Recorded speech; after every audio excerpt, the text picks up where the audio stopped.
I'm Tomlyn Nicholson. This is Friday, February 20th, 2026. U.S. military forces have struck 3 more alleged drug-running boats in the Eastern Pacific and Caribbean, resulting in the deaths of 11 individuals aboard.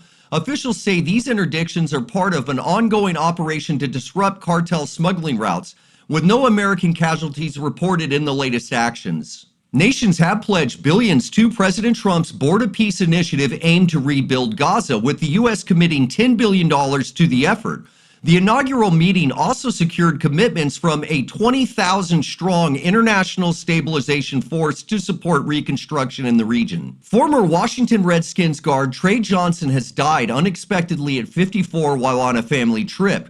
The Pro Bowl honoree leaves behind a wife and 4 children, with his passing shocking the NFL community after a career marked by resilience on the line. Demonstrators rallied in Washington against Israel's role in the Board of Peace while Palestinians were excluded, highlighting criticism of the plan's details. Protesters gathered outside the U.S. Institute of Peace as world leaders convened for the first session. President Trump praised Vice President J.D. Vance and Secretary of State Marco Rubio as extraordinary during the Board of Peace meeting. The event focused on Gaza's future, with several countries pledging funds and troops. A large banner featuring President Trump's face and the slogan "Make America Safe Again" was displayed on the Justice Department's headquarters.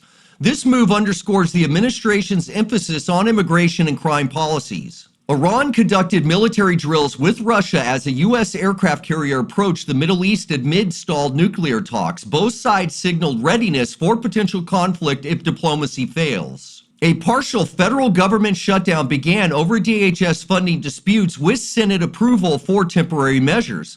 Negotiations continue as individual senators push for additional provisions. President Trump is set to deliver his State of the Union address next week, shifting focus to affordability issues.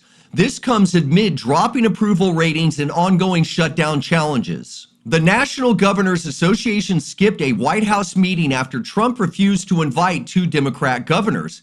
This highlights partisan tensions in federal-state relations. Democrats are planning protests during Trump's State of the Union to voice opposition to his policies. The address will serve as a key moment in the midterm election cycle. Representative Grijalva visited detention centers in Arizona to oversee conditions and meet with detainees under mandatory policies.